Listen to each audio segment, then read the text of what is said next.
kay Journey. Pumili talaga ng airport. Lalakad na kami papunta ng ukay-ukay era namin. Talagang buhay namin.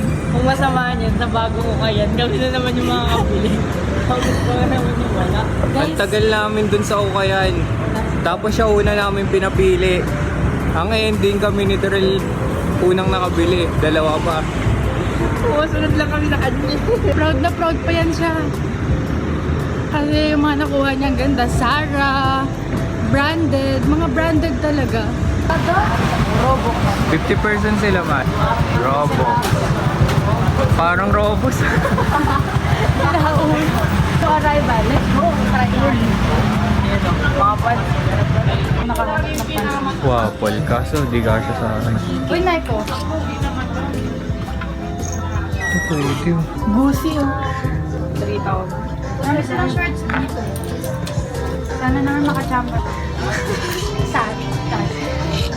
Uy, yung ano? Kagod ka, ano? Uy, gagawin ba? Pagkano ang tanong ko? Oo, mukhang maganda to. Hawakan mo. Ganda, oh. Yan guys, ako tagawak ngayon bibili niya. Master. Yan. Yan mga Ayan, ganda. dikit niyan.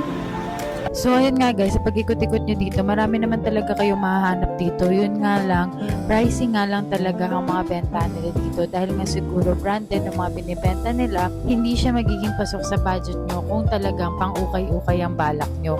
Ayun lang, kaya kung gusto niyo ng branded at mumurahin lang, dito kayo pumunta sa Roblox kasi marirecommend ko talaga siya sa inyo pagdating sa mga branded.